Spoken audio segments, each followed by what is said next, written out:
Muhammad wa ala alihi wa sahbihi asma'in nama ba'du.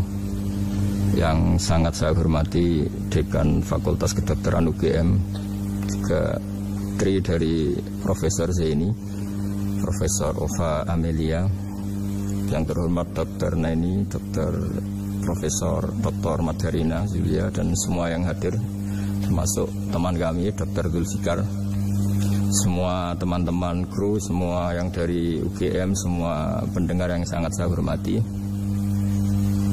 Saya tidak akan cerita tentang perspektif kesehatan karena ini wilayah yang nangani kesehatan. Mereka lebih spesifik, lebih tahu. Tapi saya akan cerita tentang sejarah kurban. Tanggal 17 Juli yang lalu kami pas sowan Pak Quraish Shihab. Beliau adalah teman Profesor Zaini, abahnya Mbak Ova ketika di Al-Azhar. Ketika Profesor SMA di sana, Pak Quraish, itu Pak Zaini kakak angkatannya.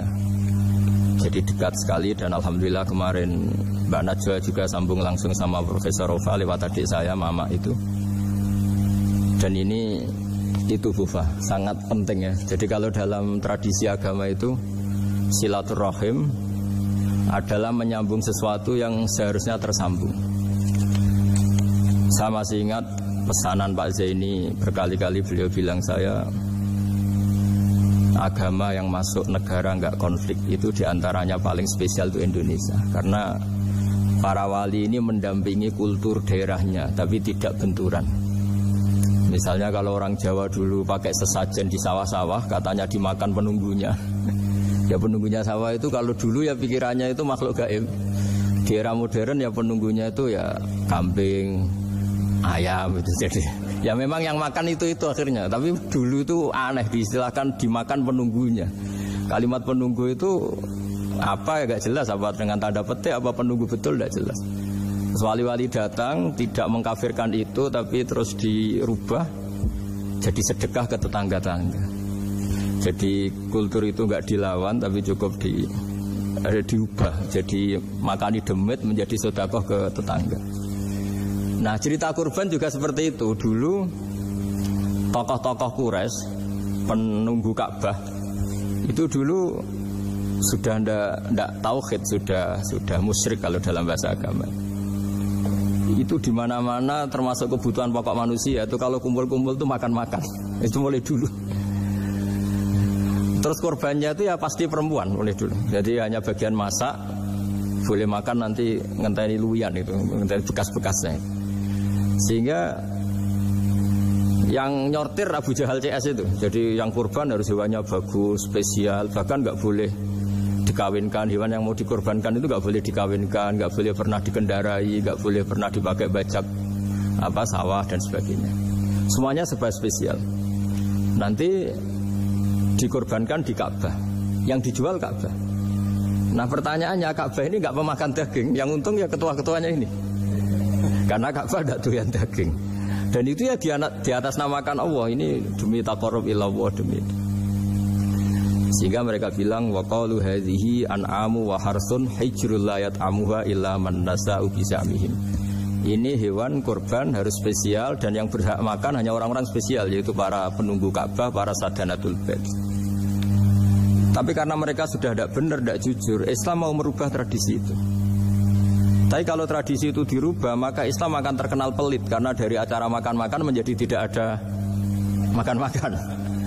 Jadi kadang kebenaran itu harus diganti dengan sesuatu yang tidak ekstrim, karena tadi dari acara makan-makan menjadi sama sekali nggak makan-makan. Maka terus diganti oleh Islam dengan kalimat udhiyah, dengan kata kurban. Nah kenapa itu harus terjadi? Karena kurban itu sebetulnya syariatnya Nabi Ibrahim, di mana orang Mekah itu memang turunan Nabi Ibrahim, sehingga sisa-sisa makan-makannya masih. Cuma mulai ada melenceng, ada sesajen, ada khurafat, ada bid'ah. Kemudian itu mulai masalah. Terus Rasulullah Muhammad SAW datang ingin benahi itu. Tapi yang dibenahi adalah menghilangkan kemusyrikannya, bukan makan-makannya.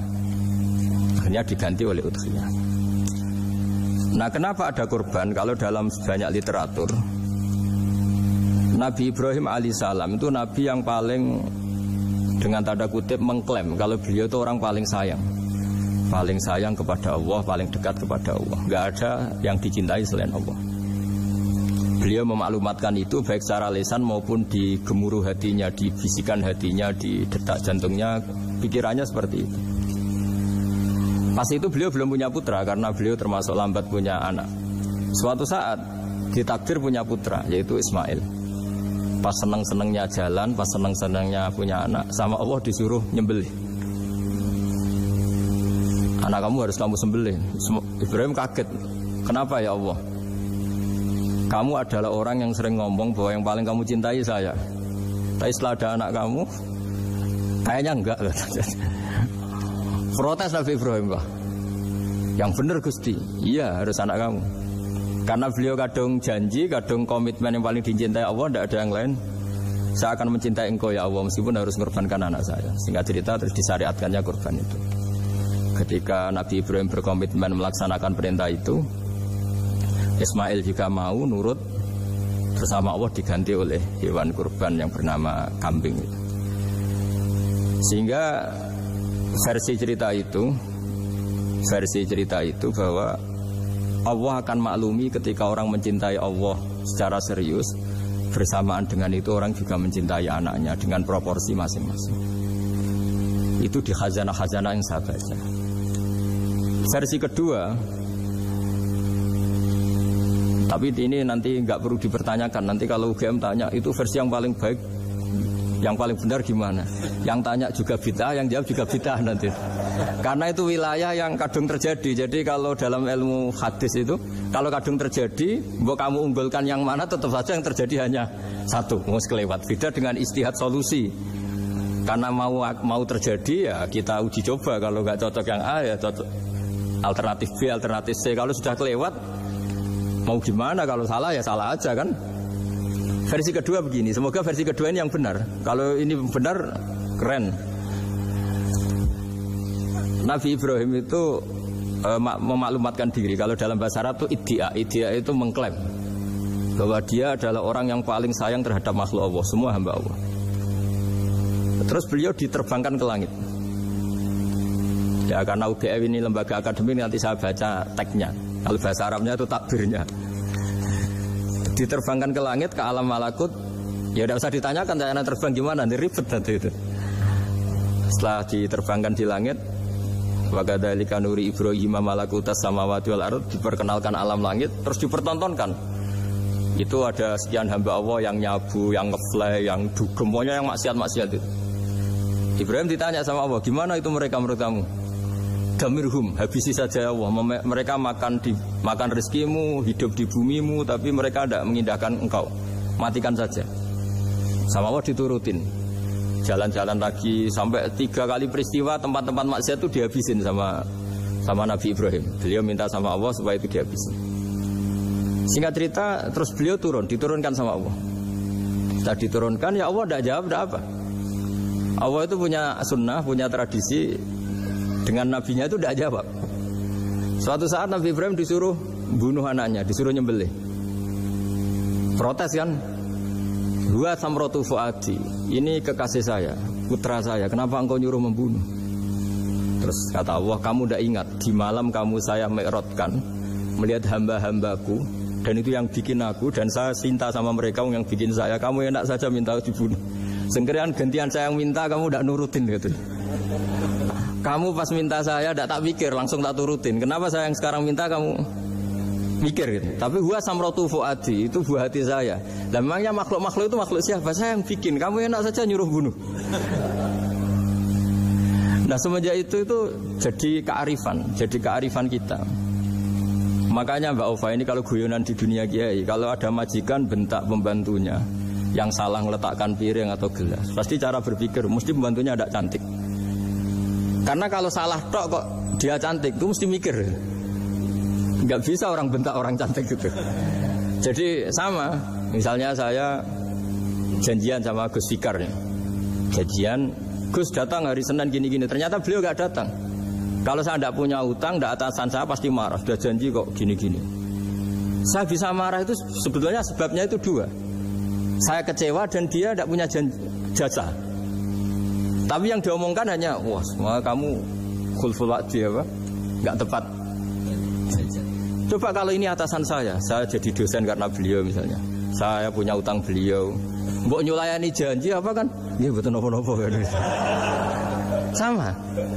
Ada majikan mencintai pembantunya karena sangat cantik, mana ada mencahno piring, omahe dirubuhno itu tidak apa-apa gitu. Sama. Makanya ada guyonan di dunia kiai itu, ada anak perempuan kan nggak lazim ya perempuan pakai GL Pro kalau dulu, mungkin sekarang pakai Ninja, pakai celana jeans. Sopo iku wong luput suwo itu? Siapa itu perempuan kok gitu? Niku ponakane jenengan, Mbah. Astagfirullah, muga-muga pangeran nyepuro. Jadi langsung rubah dari maksudkan menjadi ndak karena keluarga.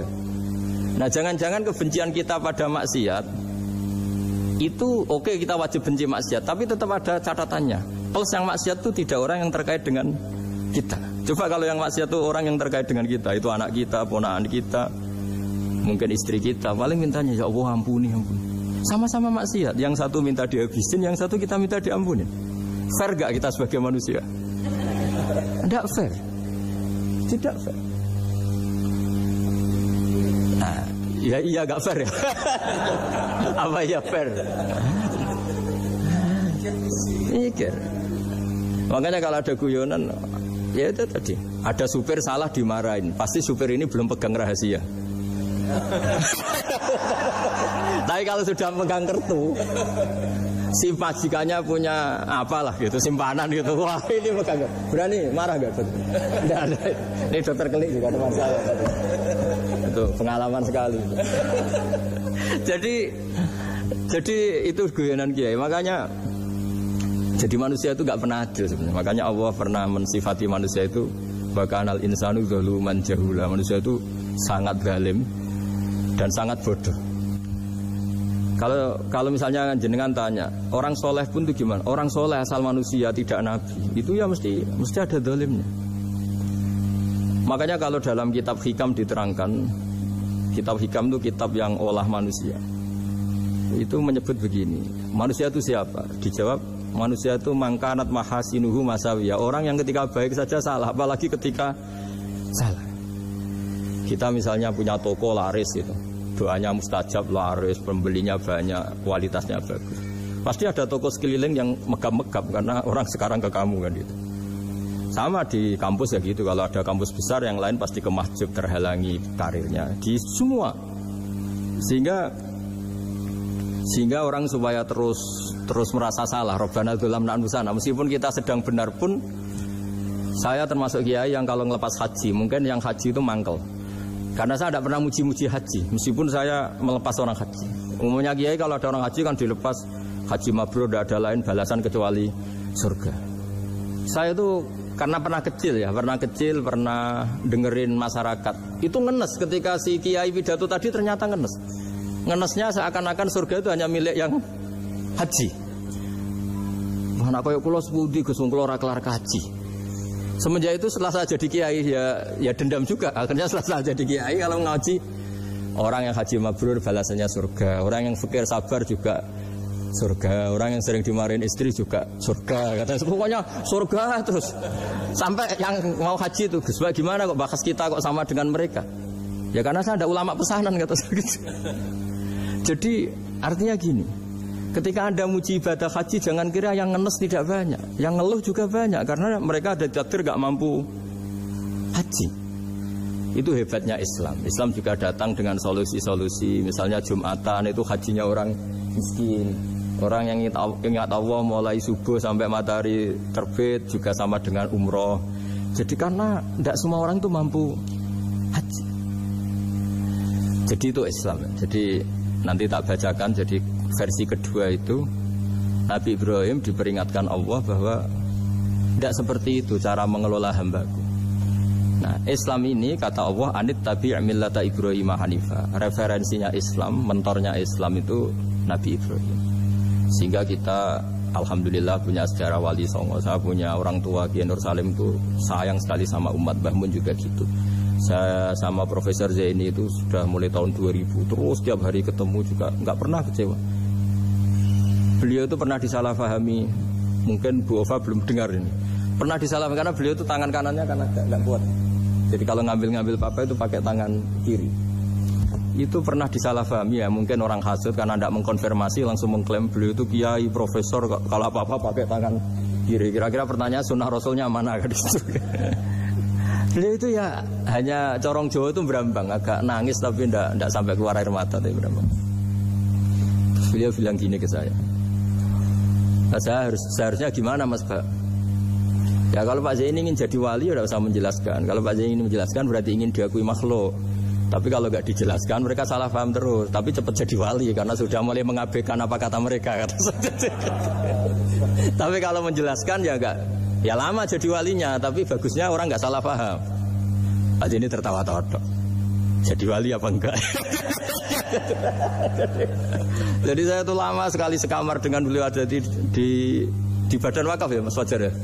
Badan wakaf yang atas itu kan dulu tempatnya Pak Rektor kan kosong. Nah, itu kita tempati sama Pak Zaini bertahun-tahun tiap hari diskusi. Dan nggak pernah ceritanya beliau itu penting. Karena seneng guyon, memang khasnya ulama itu seneng guyon.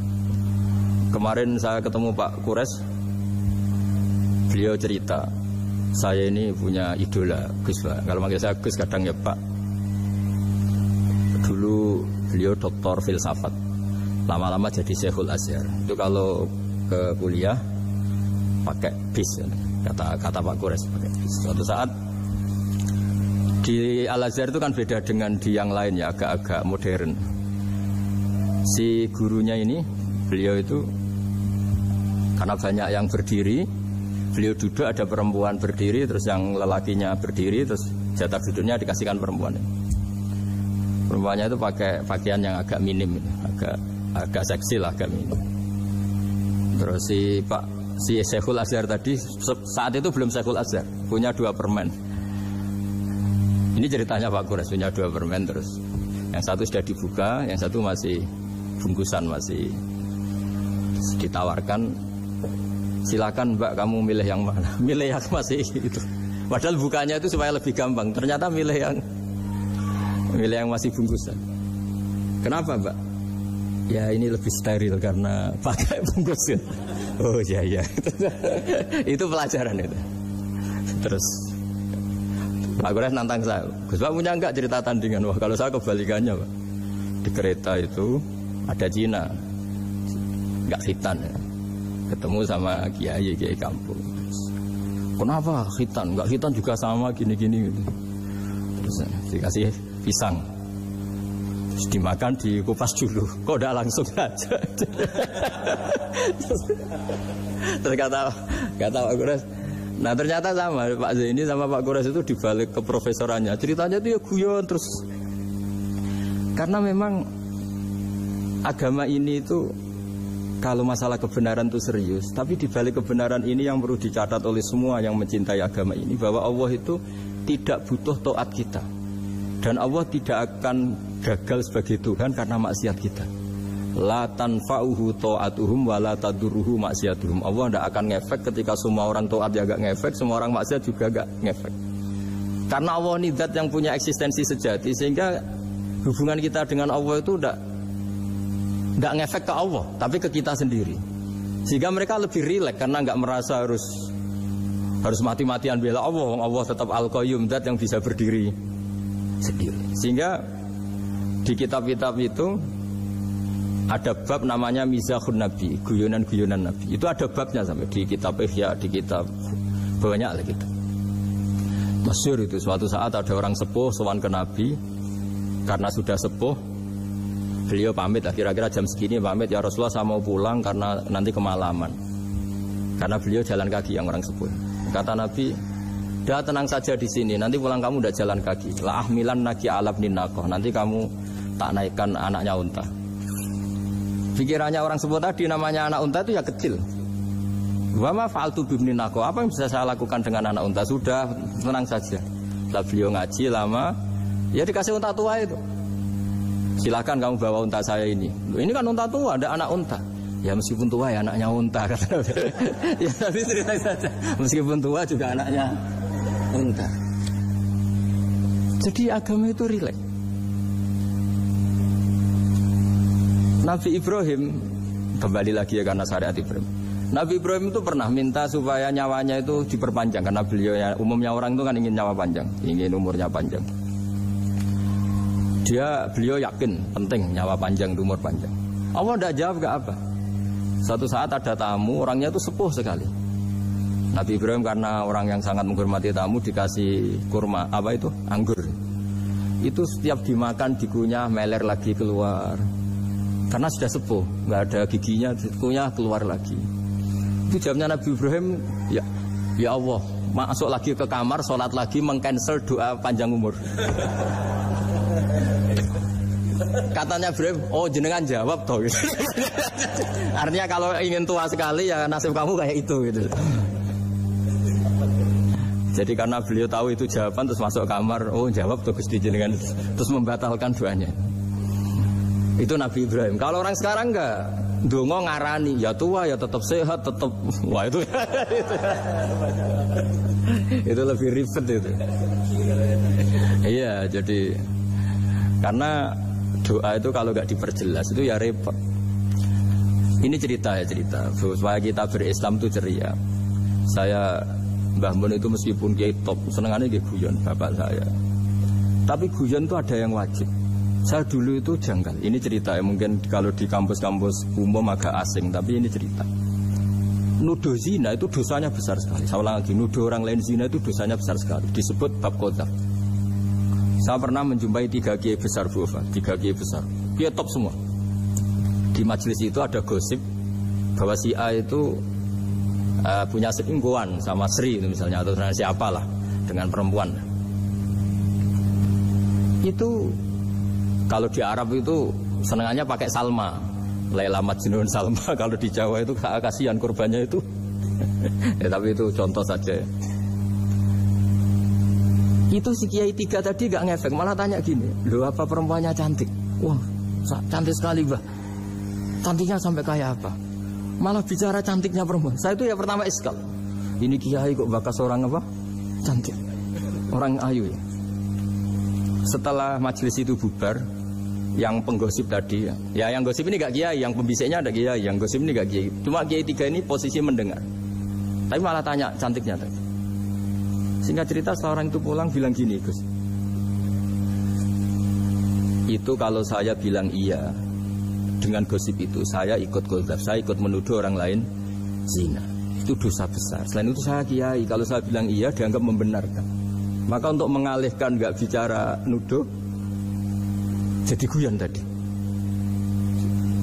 Jadi guyonnya itu karena kalau kita tadi bilang iya artinya mengiyakan. Dan itu artinya qadzaf, punya dosa besar karena nuduh orang lain zina. Diperparah dia kayak besar kan, orang menjadi percaya karena yang ngomong bukan penggosip lagi tapi ya. Maka dialihkan tadi. Loh ayo nucung. Sampai segitunya kearifan. Sehingga dulu ketika Ma'is itu seorang sahabat yang pernah salah besar. Itu Nabi ketika beliau ada gosip salah gitu ya, Nabi masih jangan-jangan kamu hanya mimpi, Cung. Jangan-jangan kamu hanya megang tapi tidak sampai zina. Sampai terakhir Nabi tanya, "Afi aklikaseun, jangan-jangan otak kamu itu sudah agak error." Saking tidak inginnya Nabi mempercayai hal-hal seperti itu. Nah, problem kita di zaman sekarang justru kadang nyari-nyari supaya tahu buktinya. Yang dulu para orang soleh menghindari bukti itu supaya enggak suudzon, sekarang orang mencari-cari bukti. Padahal itu dilarang, wala tajassasu, orang enggak boleh mencari-cari kesalahan orang lain. Nah, itu kearifan-kearifan yang saya dapatkan dari Bapak, dari Mbah Mun, dari Pak Zaini, dari Pak Gores. Mereka orang-orang yang luar biasa menghindari ngomong penting. Sekarang itu orang banyak yang sering ngomong penting. Sebenarnya itu malah salah. Karena kalau ngomong penting itu vonis terhadap orang lain. Tapi kalau kamu rileks, tidak. Nabi dulu itu rileks sekali. Ketika beliau ngaji gini, terus ada pemuda lewat bawa cangkul mengabaikan pengajian Rasulullah. Banyak sahabat bilang, celaka orang itu, ada Nabi ngaji kok tidak ikut. Jawabannya Nabi unik. Jangan-jangan dia punya keluarga yang harus kerja, dan kalau harus kerja untuk nafkah keluarganya itu juga ibadah. Itu ya sunnah saya. Jadi Nabi rileks saja, tidak tersinggung, tidak. Nah, kenapa kita butuh rileks? Karena kebenaran sekali dipaksakan itu jadinya benturan. Dan itu wali-wali Songo itu dulu sudah berpikir seperti itu. Sehingga Pak Zaini yang sering ngendikan sama saya, kita ini bisanya mengikuti Mas Bah, kalau manggil saya Mas, tidak bisa benturan. Sehingga tadi ada modifikasi dari sesajen menjadi sedekah, dari apa menjadi apa. Jadi tidak langsung benturan. Dan itu khazanahnya, bacaan-bacaannya banyak sekali. Termasuk peristiwa Udhiyah tadi. Jadi dulu kurban itu dipakai ajang orang-orang tokoh Quraisy supaya dapat daging yang bagus, di atas namakan Ka'bah. Jadi agama ini dijual mulai dulu. Terus kuno agama ini dijual. Dan agama mulai dulu ya prospek. Ka'bah itu bisa menyedot wisatawan berapa, wisata religi. Sehingga dulu ada Ka'bah tandingan, perhitungannya juga ekonomi. Jadi mulai dulu itu ya sudah seperti itu. Mau apa memang Allah bikin dunia seperti ini. Jadi mulai dulu agama itu ya, sampai orang Yahudi gak mau iman sama Nabi ya pikirannya sederhana. Kalau saya tokoh banyak yang sowan, banyak yang ngasih-ngasih. Kalau saya ikut Muhammad, saya anak buah, yang ngasih saya siapa ya? Jadi perhitungannya juga ekonomi. Jadi ketika Abraha mau bikin Ka'bah tandingan, itu perhitungannya juga ekonomi. Jadi ribet kan memang kalau manusia itu sudah ribet. Tapi Islam ini datang bukan untuk itu, tapi memaklumi itu. Itu hebatnya Nabi Ibrahim. Ketika beliau berdoa, ya Allah, keluarga kami saya tempatkan di Mekah. Rabbana liyuqimus sholata faj'al af'idatam minan nasi tahwi ilaihim warzuqhum minas samarat.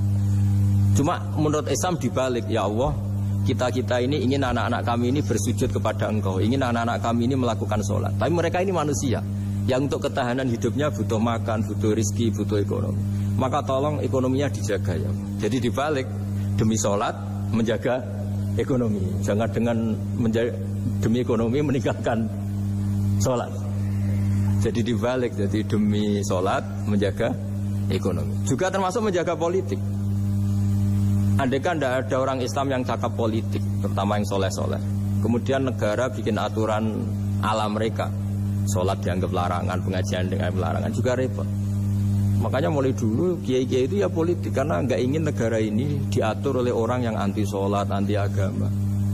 Karena kalau negara terserah yang sedang jabat, kemudian yang jabat tidak soleh, bisa nganggap maksiat-maksiat tidak ilegal, yang pengajian justru ilegal. Nah, di sini kenapa banyak orang-orang soleh dulu ya rata-rata ya berpolitik mulai sebelum kemerdekaan sampai setelah kemerdekaan. Jadi itu ada filosofinya. Nah, bahwa ada oknum-oknum yang tidak seperti itu ya monggo, itu oknum. Tapi sebetulnya awal-awalnya kenapa banyak orang soleh yang politik, karena nggak ingin negara ini dipimpin oleh orang-orang yang anti agama, anti kebaikan. Sehingga berkahnya apa? Berkahnya negara ini berkonstitusi secara Islami. Meskipun tidak negara Islam, tapi tadi hak asasi manusia terjaga, hak belajar, hak beragama, hak ibadah. Coba bayangkan kalau kita jadi korut, Korea Utara kan pusing. Jadi, nah itu uniknya. Lagi-lagi ini cerita uniknya. Itu mulai dulu itu tidak ada benturan. Ketika ada Masumi, ada Partai NU, ada macam-macam. Muhammadiyah datang di Jogja itu Mbah Ahmad Dahlan itu teman dekatnya Mbah Hasyim. Saya tahu banyak tentang, namanya dulu Darwis. Itu dulu ngajinya sama pernah buyut-buyut Qiyami di sini. Dulu ngaji Mbah Soleh Darat, Mbah Ahmad Dahlan sama siapa itu Mbah Hasyim. Ketika di Mekah yang Mbah Ahmad Dahlan ngaji Syekh Khotib Minangkabau itu ya sama Mbah Hasyim. Nah kebetulan Mbah Ahmad Dahlan hidup di Jogja yang zaman itu sudah khurafatnya kayak apa, karena ada sistem agama yang sangat, menurut beliau sangat jauh dari Islam yang murni. Terus beliau revolusinya seperti itu. Yang Mbah Hasyim nempat di Jombang. Nah itu kan murni ilmu sosial, murni muqtadul khal.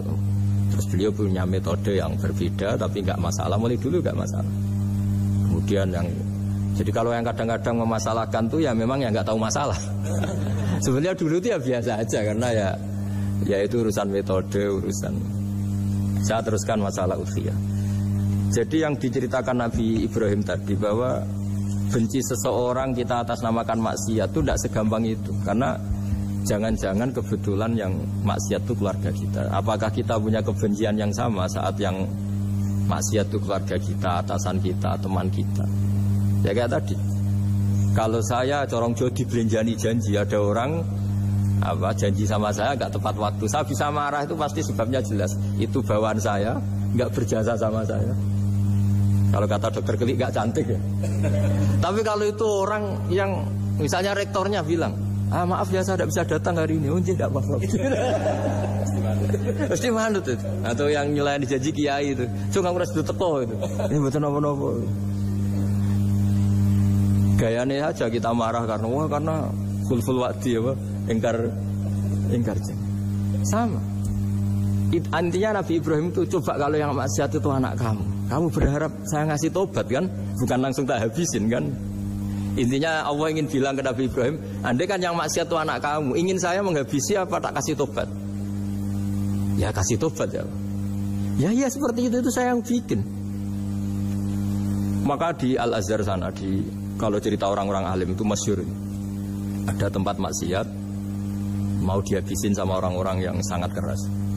Ketemu Syekh Mutawalli Sa'rawi, ditanya, andai kan mereka mati saat maksiat, itu mereka ke surga apa ke neraka? Ya ke neraka. Terus ditanya sama Syekh Mutawalli, kalau mereka ke neraka, akan dzalika muradan Nabi? Apa seperti itu yang digedaki Nabi? Umatnya mati terus masuk neraka karena belum tobat? Tidak, Nabi inginnya mereka tobat dulu. Ya sudah, jangan dihabisi. Kamu berproses ikut mentobatkan mereka. Kebetulan ini mau mendengar. Jadi kita lunak, kita baik itu ya semuanya ingin la'allahum yarji'un, semoga mereka kembali, mereka tobat. Bukan lunak dengan arti mengakui maksiat itu satu kebaikan, itu yang bahaya. Kalau lunak sampai mengakui itu maksiat itu kebaikan, itu bahaya sekali. Tapi kita lunak karena kita ingin berproses untuk bertobat.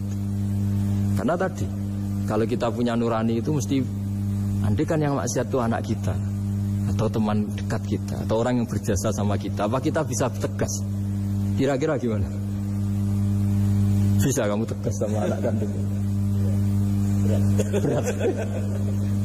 Ditantang minggat saja pusing gitu.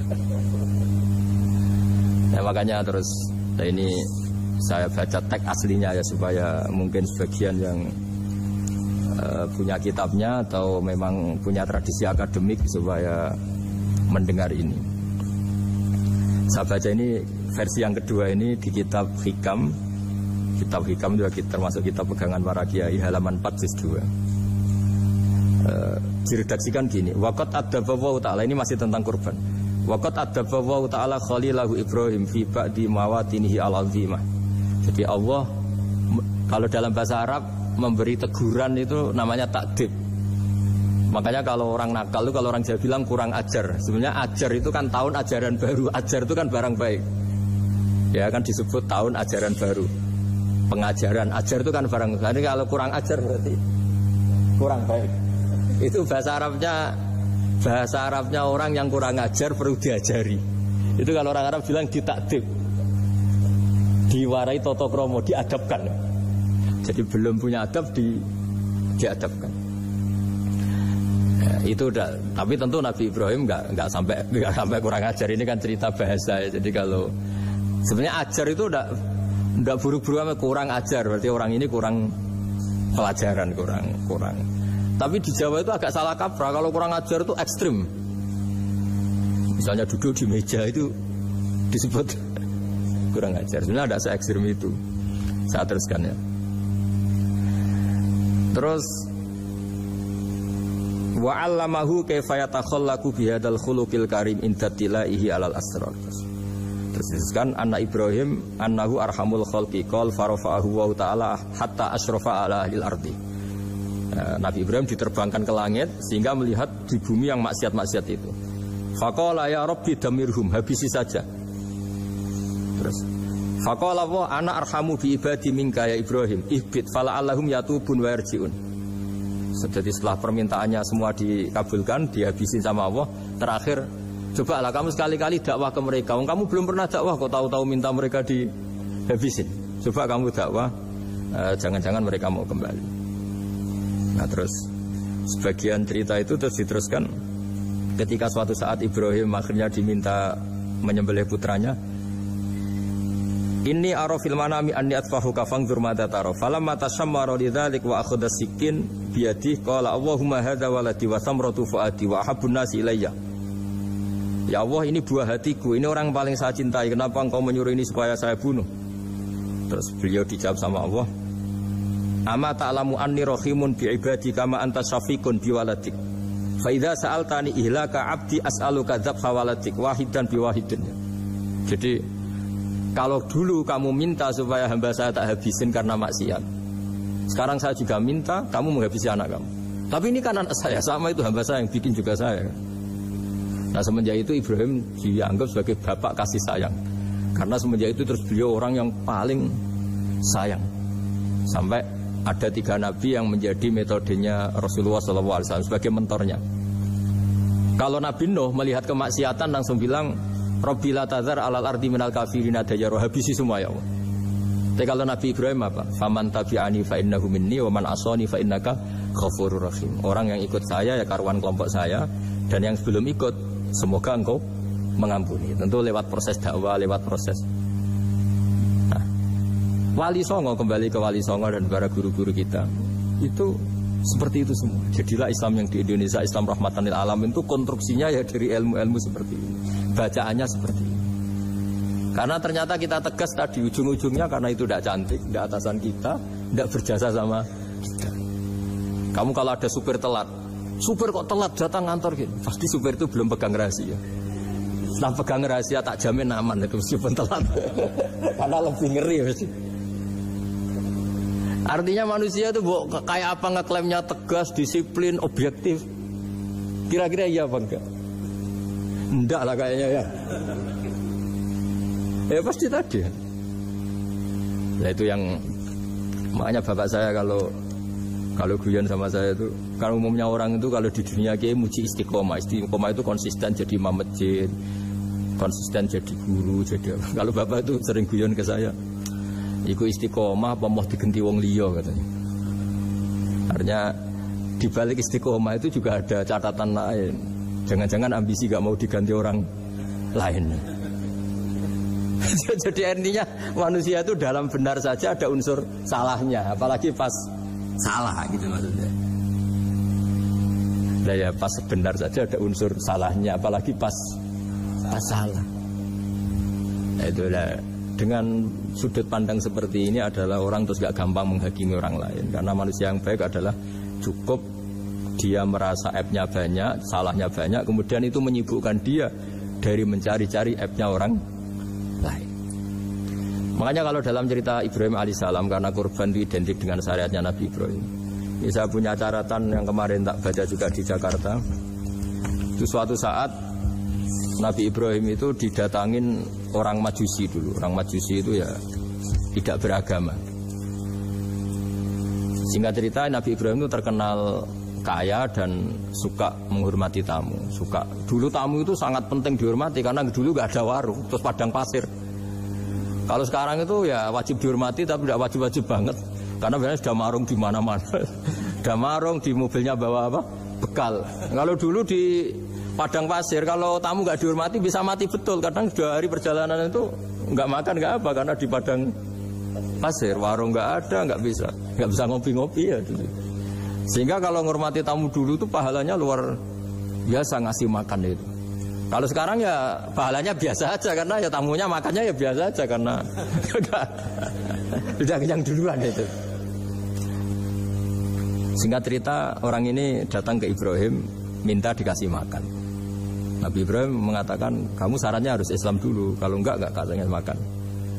Karena Ibrahim itu seorang nabi dan beliau komitmennya seperti itu. Si tamu tadi putus asa. Akhirnya wala itu ya sudah meninggalkan Ibrahim. Setelah beberapa jangkah Allah bilang ke Nabi Ibrahim, orang itu umurnya berapa tadi bilang ke kamu? 50 tahun. Pernah enggak orang itu kelaparan? Kata Allah, enggak, baru ini kelaparan. Terus kata Allah, mundu khamsina sanatan nut'imuhu ala kufri falau nawal tahu lukmatan min ghairi antu talibahu bitahiri dinik lakana ahsanarnya. Orang itu umurnya 50 tahun itu ya tak kasih makan, padahal dia Majusi. Kamu baru diminta sehari saja minta syaratnya Islam. Terus itu ada di kitab Ar-Risalah Al-Qusairiyah di di halaman 262. Jadi